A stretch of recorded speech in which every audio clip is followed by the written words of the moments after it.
2 hari jelang pemilihan umum 2024, pendistribusian logistik sudah mencapai 99% secara simultan dan signifikan ke kabupaten, kota, hingga kecamatan di Indonesia. Hal itu diungkapkan oleh Komisioner KPU Divisi Perencanaan, Keuangan Umum, Rumah Tangga, dan Logistik Yulianto Sudrajat di kantor KPU RI Menteng, Jakarta Pusat. Lebih lanjut, ia mengatakan bahwa pihaknya telah belajar dari pemilu 2019 lalu dan telah melakukan pemetaan di wilayah 3T, yakni terdalam, terluar, dan terpencil.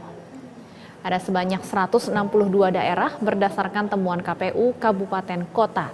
Di daerah 3T, KPU dibantu oleh TNI Polri, Kementerian Perhubungan, juga Pemda setempat.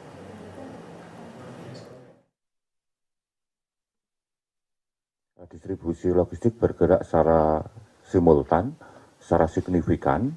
Hampir 99% distribusi sudah bergerak dari mulai KPU Kabupaten Kota ke kecamatan, bahkan sebagian sudah sampai ke tingkat desa. Tentu pertanyaannya bagaimana dengan daerah-daerah yang terdalam, terluar, yang terpencil. Sejak awal kami menyadari bahwa geografis Indonesia ini kan beragam ya, dari mulai topografinya sampai geografisnya. Sejak awal kami sudah memetakan jalur peta-peta distribusi logistik, mendasari tentu pengalaman-pengalaman pemilu sebelumnya, tentu pengalaman pemilu terakhir di 2019.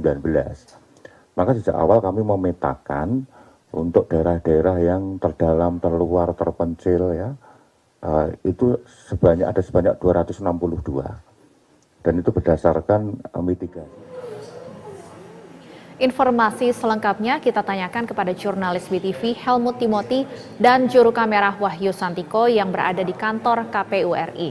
Ya, selamat sore Helmut, poin penting apa saja yang disampaikan KPU dalam konferensi persnya, terutama berkaitan dengan persiapan pemilu?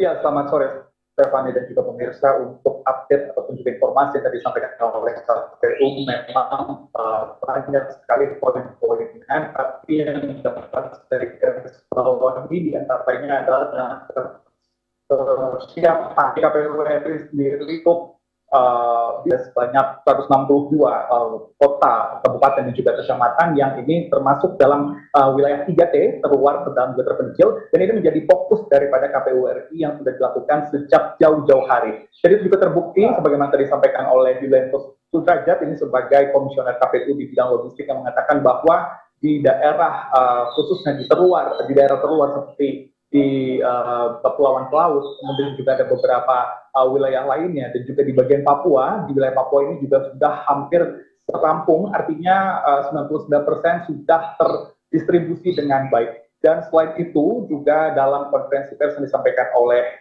Ketua KPU Hasyim Asyari mengatakan bahwa nantinya dalam pemilihan umum pada 14 Februari 2024 juga pemilihan, yakni daftar pemilih tetap atau DPT, kemudian juga ada DPTB ini sebagai daftar pemilih tambahan, kemudian ada DPK yakni daftar pemilih khusus warga negara Indonesia yang telah memenuhi persyaratan tertentu. Dan tadi juga dijelaskan bahwa dari KPU sendiri akan menyediakan surat tambahan cadangan yakni sebanyak 2%. Artinya ketika satu TPS atau tempat pemungutan suara ini memiliki 300 yang terdaftar, maka dari KPU RI ini akan menambah 2%, artinya ini ada 6 lembar tambahan.